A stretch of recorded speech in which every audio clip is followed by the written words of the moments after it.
Which Browns players have the most to prove in 2025? I'm talking about it with my guy, Justin Cooper, next on the Locked On Browns podcast.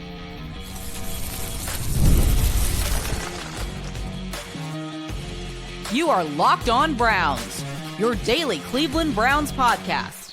Part of the Locked On Podcast Network, your team every day.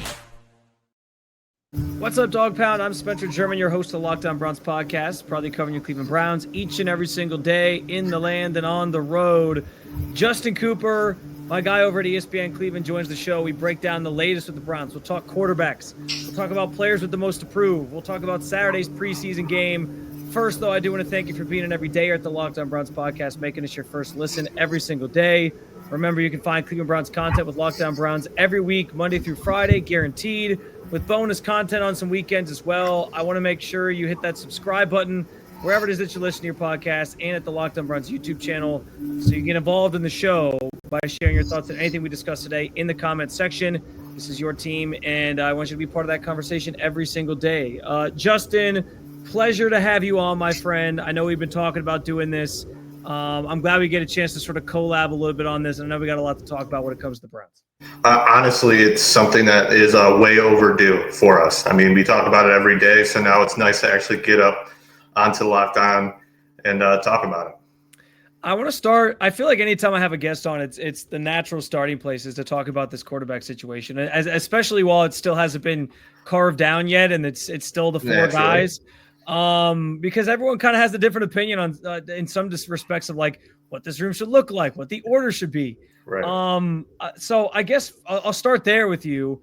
If it was up to you, what should the quarterback depth chart look like in your perspective, based on what we've watched every day at training camp and seen so far in these preseason games? Listen, it's a tough question because you understand the draft position with Gabriel and Shedeur, right? And I think that when you're the Browns and you're in the position you are right now with 2 number 1 draft picks going into next year, we've been talking about it all off season long. Figuring out what you have in that quarterback room from strictly Shedeur and Dillon Gabriel is of the utmost importance this season. Now, could you make a run with Joe Flacco? Is he going to win you some games? Sure. But for me, I need to know one of these rookies is the answer.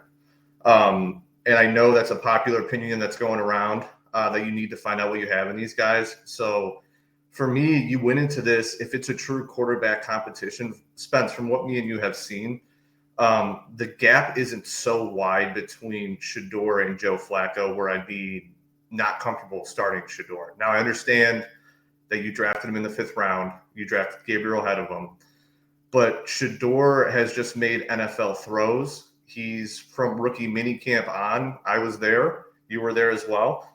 And if you disagree with me, like, Shedeur has looked better than Dillon Gabriel in all facets. And I think, for me, personally, you put yourself in this position, I think you need to start one of these rookies, and I think it should be Shedeur if this is a true quarterback competition. But I don't think that's what it is in Cleveland right now. Yeah, you touched on a lot there, and there's so much that sort of extends off the quarterback conversation just in general. I'm with you that Shedeur, I think, has been, of the 2 rookies, the most impressive. I think Dillon showed some nice promise on Saturday in the preseason game, like 3rd down throws. Where he was really good in those situations, made some high-level throws. Now, we all know what's going to stand out, of course, is the pick 6 and the fumble. Right. But I think he showed you, like, there should be reason to be excited about both these rookies based off what they've given you in the preseason games. But I think, like, from start to finish, Shedeur Sanders has been, like, the most consistent quarterback at practice. Joe's been the one guy that can, like, turn it up a notch, right? Like he did last week in the practices in Philly. Like, he has that extra level he can go to where it's like, all right, I'm just going to ball out today. And I haven't seen any of the guys, like, do that. But Shedeur has just been sort of steady. And I tend, like, I've said at points this offseason, like, I agree with you that it to me, so much of this year is about figuring out what you have in those 2 guys and trying to learn if you need to draft a franchise quarterback next year or not. That I would have been okay starting one week 1. But I do think, and I understand where the team's coming from, and I know you obviously, like, this has been a conversation we've had as well. Yeah. Like you're trying to win while rebuilding at the same time. And so that makes it difficult to put a rookie out there week one, especially with the schedule that they play and feel like you're giving your team the best chance to really win games when you know a rookie, no matter who it is generally kind of learning on the fly to a degree. So I understand where they're coming from with starting Joe Flacco. I don't have a huge problem with it, but I agree with you. Like I think you have to get the best picture of these two rookie quarterbacks before the end of the season, or else you're doing yourself a disservice as you turn the page into 2026. Yeah, and for me, it's like I look at like you got to manage the locker room, right? We talk if you put the wrong guy out there, players in the locker room are going to see through it, and you might have a divided locker room and saying like, why aren't we playing the best guy out there? This is the NFL. Certainly in 2023, we didn't see Joe Flacco going on the run that he did towards the end of that season. So I get you're trying to win football games. You got guys like Myles Garrett, who obviously went on his trade request tour through Radio Row at the Super Bowl. And you want to keep guys like that happy because you have a ton of talent up and down this roster. So I understand that logic. But for me, you painted yourself into a corner and you really need to find out, okay, who's next? Because at the most for me, I'm looking at Joe Flacco as a 1 year, like, okay, can he catch some lightning in a bottle? And then, okay, say that he does. Say that he catches lightning in a bottle. And you're sitting there at the end of the season. You're like, well, we don't even know if Joe Flacco is going to retire, if he's going to come back. Then you're kind of hamstringing yourself right now. You can argue like, okay, we still don't know. We can take a couple of talented guys with those 2 first-round picks.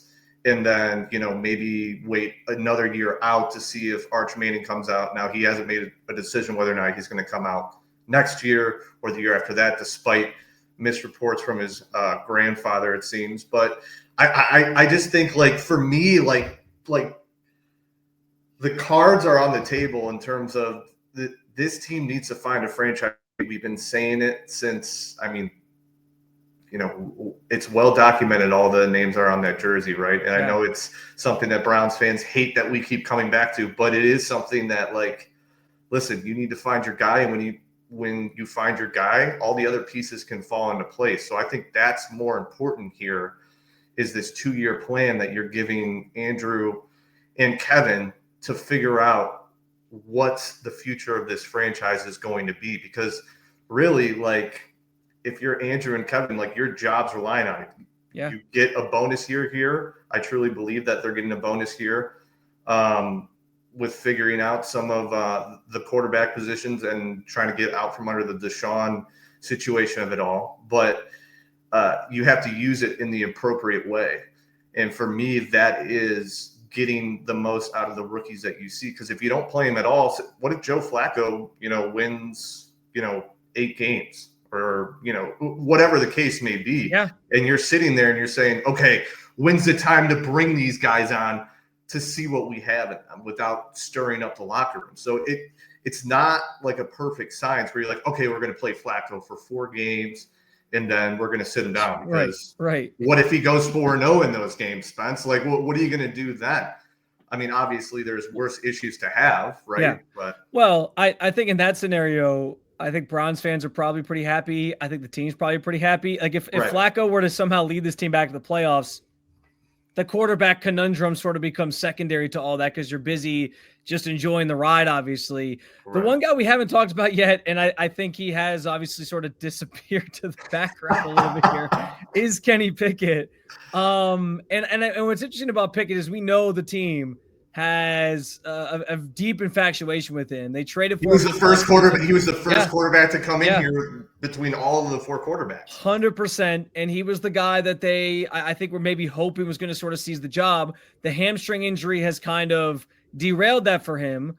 But I don't know, man. Like, I get the sense they're going to keep all 4 going into the season. I initially thought like maybe they would just do it initially when they cut the roster down and then try to trade one. But I don't know what Kenny Pickett's market is without a serious quarterback injury. And as he's dealing with an injury of his own, do you feel the same way? And is that the right move to keep 4? I'm going to guess you're going to say no, just based off the conversation we just had, where it's like you got to get to the rookies. But how do you feel about the idea of them keeping 4 quarterbacks? Listen, I don't think they should keep 4 quarterbacks. Do I think that they will? Absolutely, from everything that we've heard. Well, we've known these Kevin Stefanski and this front office with Andrew Berry, their evaluation, they're going to stick with the evaluation of their guys. They typically tend not to go off their evaluation. I mean, we saw it with, lighter cases like Anthony Schwartz, where they drafted him, where it was like, why is this guy still on the field? He's not producing. What are we doing here? So I think there's certain situations where they trust their evaluation more than anything else, and they are going to kind of go against the grain when it comes to some of those quarterback discussions. And like we said, they brought Kenny in here first. He's a Philly guy. We know how much Andrew loves his Philly guys, and Kevin's a guy that grew up in Philly. I think that they really, truly do like Kenny Pickett, and if there's a way to keep him on this roster, then they will. I just don't. For me, I get he hasn't gotten a fair shake. He injured. It hasn't gone well for Kenny Pickett so far, but I think in the practices that he's been healthy, and yes, he's trying to get in tune with this offense. He's trying to learn it all on the fly, but I don't know, Spence. He hasn't looked like the difference of we need to keep this guy in the roster no matter what. And I get quarterbacks are currency in the NFL. That's all we ever hear. But if I'm a team, like you said, it would have to be, okay, my starter goes down. I still feel like, we have a good roster around this team. Maybe we could bring Kenny Pickett because he did win games in. So, that means something. Winning games in this NFL, or winning games in the NFL, is something that you can't take for granted. So I do think there's a certain amount of currency there, but I have a hard time believing with this hamstring injury lingering that there is a lot of value for Kenny Pickett out there. Do any of these quarterbacks make the list of players that Justin and I think have the most to prove in 2025? We will break it down for you and go through our players here coming up next on the Locked On Browns podcast. This episode is presented by Yahoo Fantasy. It's the best time of year. NFL kickoff is almost here, and fantasy football season is back in full swing. This year, Yahoo Fantasy is turning things up with a fantasy football experience like never before. My most competitive fantasy league that I play in is on Yahoo Fantasy. It's the most fun I have playing fantasy. Very competitive, a lot of smack talk. And as much as I'm enjoying Yahoo Fantasy, you can too, whether you're a first-timer or a veteran making your millionth league. To celebrate 28 years of fantasy greatness, Yahoo Fantasy is dropping 28 big new features over 28 days throughout the month of August. To kick it off, they just dropped their Yahoo Fantasy Guillotine Leagues, a killer new way to play fantasy football on Yahoo, where the lowest scoring team gets eliminated each week until there's just one team left standing. With the season around the corner, now's the time to get your league together and give this new mode a try. Or if you're more into the classics, you can still play a head-to-head private league or join a public league. Stay tuned for more killer announcements and start playing Yahoo Fantasy football now at yahoofantasy.com/LockedOnNFL. All right, our conversation continues here. Justin Cooper, ESPN Cleveland, joining the show. Very much excited to have him on. And I thought this was kind of a fun exercise, maybe a little bit earlier than people will be doing this, but I like taking advantage of having guests on and doing these types of things. So I was kind of brainstorming the other day, Coop, certain players that I think have the most to prove in 2025, just in general. Guys that we know are going to make this roster, obviously, and maybe earn a contract year or whatever it might be. I'm curious to see if our heads sort of align on some of these, if you have a completely different list than me. But we'll try to give 2 to 3 players here each, and then after our next break, we'll see if we have anybody we missed. But I will let you have the floor first for the first player that you're my guest, so I got to let you go first. The first player that you think has the most to prove in 2025. Obviously, it's easy to go with one of these quarterbacks. There's no doubt that you can go down the list of these quarterbacks. I'm going to put a surprising one first. Well, not really surprising, but Cedric Tillman. He's been kind of, the lead's kind of been buried on him going into this camp. He was dealing with that concussion towards the end of the year. He was out towards the end of the year, but put together some good games towards the back end of that season. So I look at him as a guy, he's going to have to step up in a wide receiver room that is very, very thin. Now, Jamari Thrash is starting to come along. Now, they brought in Deontay Johnson, who's had some struggles with drops in the last couple of preseason game, or in the last preseason game. And then they bring in Isaiah Bond. So there's definitely going to be some competition there. It shows that the Browns aren't completely sold on Cedric Tillman as of yet.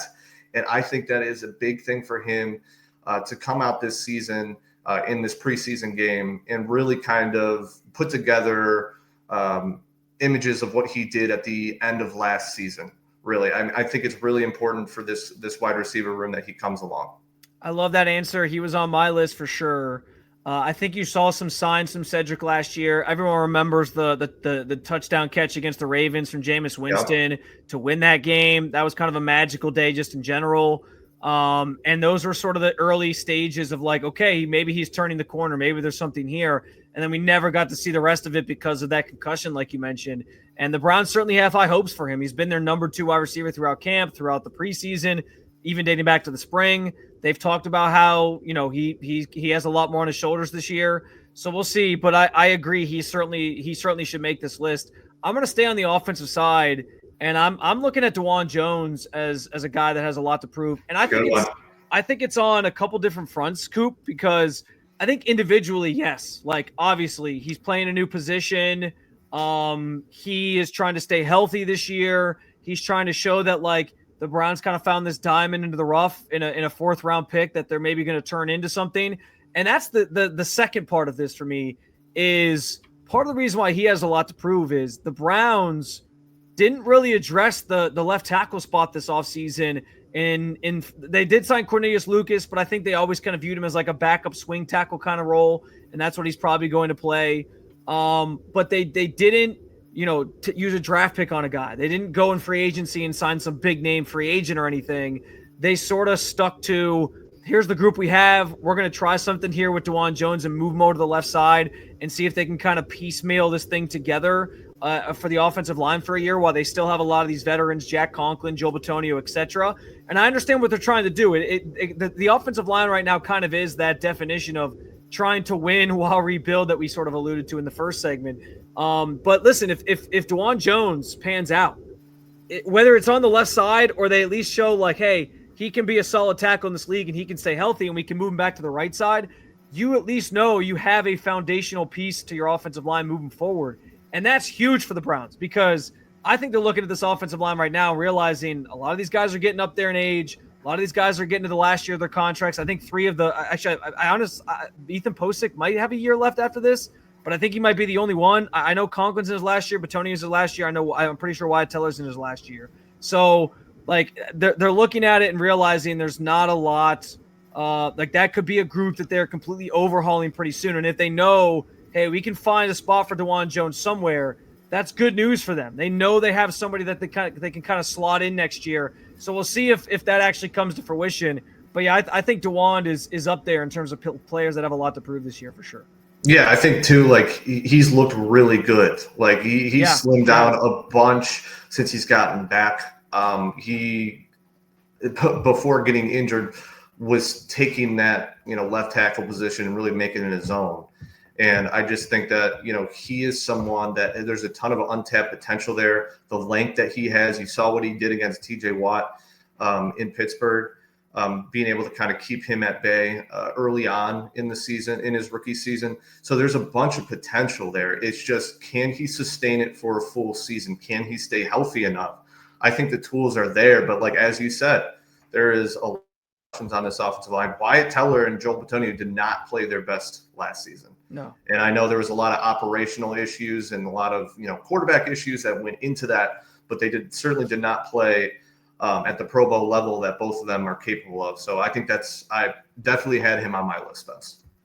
Who else makes the cut for you as a guy that has a lot to prove this season? The very obvious one for me is Dillon Gabriel. Listen. He was also on my list. I was good. If you weren't going to go quarterback, I was just going to ask like which quarterback has the most to prove, and I think he is the easy answer to this. There's an argument for Kenny Pickett because he hasn't played this preseason, but we all kind of know what Kenny Pickett is. Dillon, I think, is the answer here. We know what Kenny Pickett is, and here's the thing with Dillon is you have a guy behind you that was drafted like a position that no other quarterback has ever been in. He's got a 5th round draft pick behind him that all eyes are on. So if he doesn't play well, like you would swear that Dillon Gabriel had a terrible first preseason game, the way that fans were talking about him, because the Sanders crew came out, man, and they were picking apart that pick six. And it was a bad decision, but there was a lot of good moments from Dillon Gabriel in that game. And I thought he played a really clean, solid game. He ran the offense well, but now, like, you have to be perfect. You have to show yourself prove to yourself why you were drafted above of Shedeur Sanders. So for me, like it or not, whether or not it's fair, that is a different discussion. But this is a kid that has a ton to prove, that he, what he did at Oregon and Oklahoma, like, it wasn't a fluke. Like, people need to turn on the tape and realize how good Oregon was. They were the number one team in the country last season going into the playoffs. And they beat the national champions, Ohio State. And he was a huge factor in that game. So the kid can play. It's just, is he going to be able to do that in the NFL? We'll see. But I think that it's an absolute, like, out of all the players on the Browns, I think that Dillon Gabriel has the most to prove. Agree or disagree on that? I again, if you're picking a quarterback, I think he has to be the answer. And you talked about, like, the on the field stuff, all that. Honestly, the fact that they drafted Shedeur Sanders after him, and everything that Shedeur Sanders brings from a fan base that is very, very passionate, nothing wrong with that, but they're very, very passionate, we know. And the debates that have been had over, like, who should be ahead of who's looked better at camp, the stat keeping that's gone on, like, all those different things, I think has just amped that up to like 20 for Dillon Gabriel, where it's like, oh my gosh, he is the one quarterback that, like, if he does something wrong, it's instantly like, who is this guy? Why is he ahead of Shedeur Sanders? Right. And like, I get it. Like, Shedeur Sanders is more polarizing than Dillon Gabriel. So in some respects, like, just their personalities have kind of allowed for it too. But yeah, man, like, he's the person that benefits the most from, like, going out and just playing good football games this year, if he gets a chance to play at some point, because there is a lot of people waiting for him to fail. And there's probably a smaller group of people that are like, I'm waiting for him to prove everybody wrong. And we'll see. Right. And the Browns would obviously like that to happen as well. I'll throw one more at you when we'll see if we missed anybody as well, coming back out of the second break here in a second. But the last one I'll throw at you, at least for now, is Greg Newsome. I was going to go there too. We're on the same page, man. We're on the same way. I mean, we're just, like, connected, man. Yeah, it's crazy. We have, like, a sixth sense with each other. I don't know. I know. It's crazy. This chemistry is just nuts. It's off the table. It's off the charts. No, and I think what's interesting with Greg too is, like, I think he already had a lot to prove because it was a contract year anyway. Right. But now, like, with the MJ injury. Yes, with the MJ Emerson injury, it gets turned up to 20, because now all of a sudden he's playing the role that he's been, sort of subtweeting online about, like, I want to play outside. I want to play outside. He wants the big money that outside corners get. He doesn't want to be just a nickel corner. This is your chance to prove it in a contract year that you can do it. And if you do, the Browns are going to have a tough decision to make on whether or not they want to pay Greg, if he's going to go get money somewhere else, if they want to franchise tag him and then maybe try to trade him or whatever they want to do, or if MJ is still part of their future plans, whatever, when he comes back. So there's a lot that kind of goes into it there with Greg. I'm fascinated to see what he does this season for sure, but I think he also sort of makes the list here. With Greg too, we forget that he's a first-round pick, right? Because for a while there, for this defense was kind of, it was so deep that you're like, okay, having Greg Newsome is a luxury. And I think now it's kind of just like, all right, we need you to be that guy. I mean, this cornerback room has thinned out since MJ went down, like you said. So for him, he needs to be that guy opposite of Denzel that really could show his first-round talent. And really, if he plays well, then this defense could get back to that form from 2023. Yes. Really, because this defensive line, I mean, we've seen it firsthand, Spence. They've been wrecking shop. Like, they just did it against the Eagles, the defending Super Bowl champs, last week. And, they had their hands full. I think Mason Graham has made a world of difference up front. Isaiah McGuire and Alex Wright have been good so far on the other side of Miles. And I think that Malik Collins and Shelby Harris are good veteran presence presences in that front for them. So I think that defensive line is going to bully people. And if they have 2 shutdown corners on that back end, I mean, the sky is the limit for this defense. Certainly a big opportunity for Greg Newsome. We'll see if we missed anybody in this conversation. Plus, we're going to get the scoop from Coop on what he's you see what I did there, on what he's watching on Saturday in the preseason game against the Rams. We'll get to that here coming up on the Locked On Browns podcast.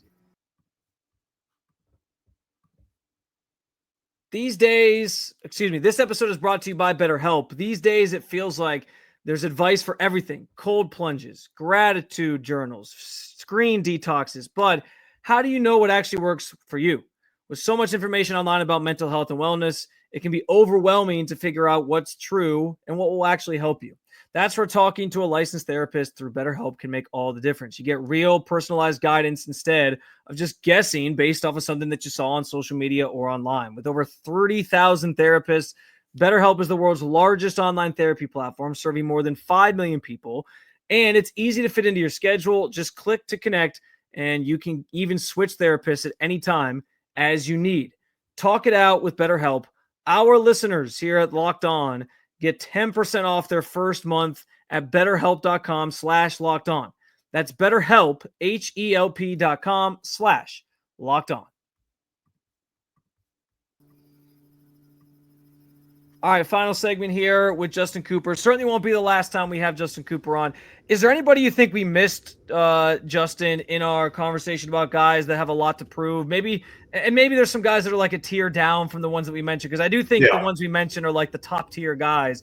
I got one person in mind, but I'll let you see if we sort of overlap here if you have somebody else.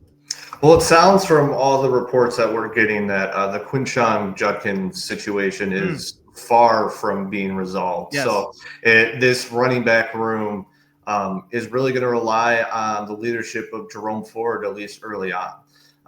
They want to go back to an offense that's more run-centric. So I think that he needs to get this running back room off to a hot start. You can't expect Dylan Sampson to come out here and be the answer at least right away. I think Jerome Ford's going to be the one that needs to spearhead that backfield. Now, I mean, they're probably going to do it by committee, and it's not all going to be on his shoulders. So I think that's why he doesn't have the most to prove. And there's still an outside chance that this Quinshon situation does get resolved and that we see, Quinshon back earlier rather than later. But it certainly doesn't feel like we're heading towards that. So Jerome Ford's going to have a lot of eyes in that backfield on him. I like that answer, and one that I wasn't necessarily thinking about, but I do like that, especially because Jerome Ford is also like Greg Newsome we mentioned, in a contract year. Yep. And if this is his last stand with the Cleveland Browns, he wants to prove to some other team out there that he is a guy that can maybe be a lead back in a backfield or be a secondary back in a backfield and sort of play a support role. So I'm sure he wants to go out there and prove that while we wait for the Quinshon situation to be resolved. It is kind of funny how that worked out. Like, obviously the team didn't keep Nick Chubb around. That was pretty controversial. But they renegotiated Jerome Ford's contract a little bit to get him to stay, and he stayed. And because of the Quinshon situation, it just kind of worked out where it's like, hey, we still got this guy that he's just kind of old reliable in this room. And that's kind of a good feeling, I guess, for the Browns to some degree. I'll stay on offense one more time for the other name that I was thinking of. Another guy who's in a contract year, but David Njoku to me. Love his contract year, guys, man. Yeah, he he obviously had a down year last year. Mm-hmm. Gets Joe Flacco back, who I've been saying single-handedly turned him into a Pro Bowl over that 5-game stretch that they played together. Most of his stats came during that stretch of games. And so there's a really good opportunity here for him, especially when the season begins, to get off to a hot start and just kind of ride that wave deep into the season. But he's got to stay healthy. And we've kind of talked about it. Like, he still doesn't look like he's in the best shape that he used to be when he was kind of at peak David Njoku. And so We'll see what kind of happens with that. But listen, there's a reason why he runs around screaming Joe Flacco's name all the time, because he knows that that's his meal ticket back to the Pro Bowl and to maybe getting a big payday here if he bounces back and has some of that success that he had for 2023. Yeah, and I asked him about that, or I asked Joe specifically about that, and he kind of just chuckled. There's nobody closer on this team with Joe than David Njoku. He definitely made David Njoku into a Pro Bowler, and we've seen the makeup for David Njoku to be a Pro Bowler in this league. He's got the size, he's got the speed, he's got the catching ability. I mean, he struggled with drops early on in his career, but I'm interested to see with the start of Joe Flacco how he can get both of these tight ends involved, both Njoku and Fannin, because Fannon's looked pretty impressive too. But David, you're right. I feel like it's someone that we kind of put by the wayside because his talent is so immense. We just assume that he's going to get there.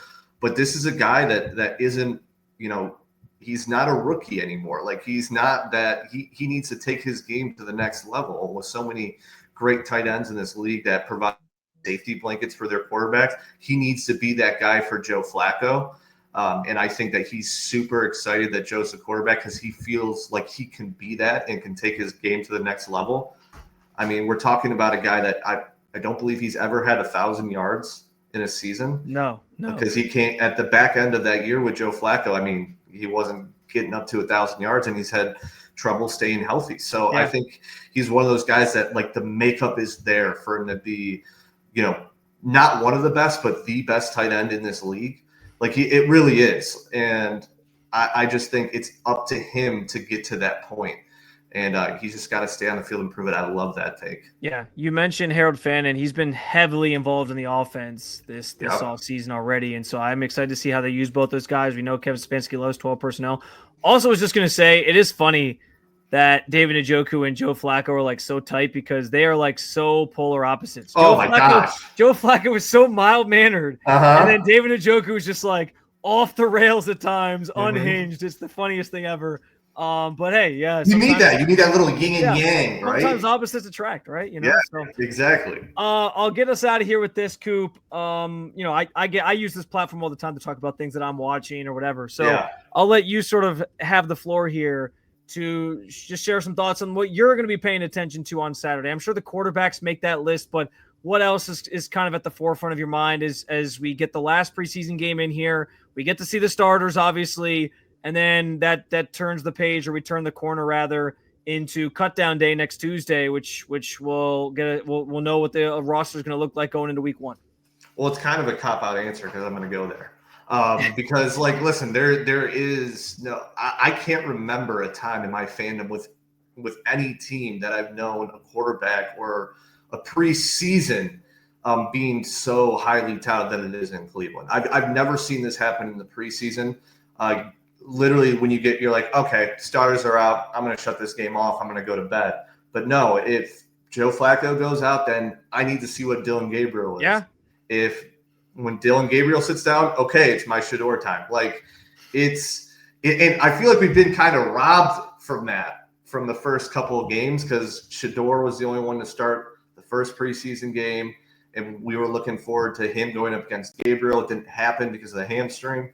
And then the second game, obviously, Shedeur had that oblique injury, so we only got Dillon Gabriel and Joe Flacco didn't play. So seeing all these tiers go and seeing how they run this offense, I mean, this Kevin Stefanski still hasn't named the backup yet, Spence. And that's huge in Cleveland because we know that one of these guys are going to get their opportunity. It's just a matter of when. So who is going to be first up when that happens? I think that this preseason game is going to tell a lot about how this depth chart is going to shape out in terms of the quarterbacks going forward. Whether that's right or wrong, I think it's a conglomeration of what we've seen in training camp to what we've seen in preseason games. Like we think that Wars look better. We thought that both of them had good preseason outings. Now, if Dillon Gabriel comes out and lays an egg and Shedeur plays well, then we have some questions that we need to answer, right? But if Dillon Gabriel comes out and plays well and Shedeur lays an egg, then we're arguing, okay, should Dillon Gabriel be the backup in this situation, whether or not Shedeur fans love that or not. But I think that is the most important thing that we're going to be watching. If I were to tell you anything else, like, oh yeah, I'm looking to see how Carson Schlesinger moves and stuff, like I'd be lying to you. Like, I know, like, I have a good feeling that Carson Schlesinger and Mason Graham are going to be solid draft picks. Could be completely wrong on that. You can play this tape back and be like, wow, he totally missed on that. But what an idiot. We're never having him on the show again. What an absolute idiot. Should never be allowed on any talk show ever again. But for me, like, I'd be lying to you if I were to say that it was anything other than this quarterback situation. Yeah. And what they're going to do in their however many snaps they get, because it'll be interesting to see. I asked Kevin. He said that both Shedeur and Dillon are going to play an equal amount of snaps. And then from there, like, because everything is based off of what these quarterbacks do. So, like, I could say, like, oh, I'm interested to see what Isaiah Bond brings to this team. Well, Isaiah Bond just got brought in this week, and I don't even know who he's going to be playing with. Is he going to be playing with the ones, twos, the threes? Like, who is he going to be gaining this rapport with?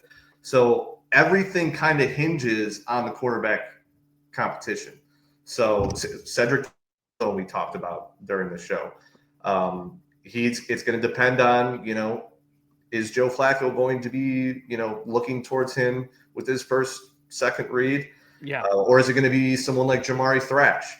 So it's definitely going to be all based upon that quarterback position, as it probably should be. Yeah. Well, when you have a four-way quarterback competition, of course, Spence, we always knew this was never going to be a quarterback. We always knew it was the biggest lie that we. It was stupid that they framed it that way, though. They should have just been more upfront. I mean, I don't know, but anyway, because we knew that Dillon or Shedeur like, this isn't college.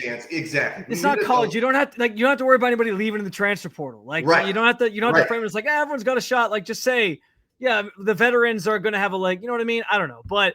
As well as I do, they couldn't say that. But when you got four quarterbacks, obviously everyone's going to be watching that. I do think at the end there you mentioned like Isaiah Bond and Cedric Tillman.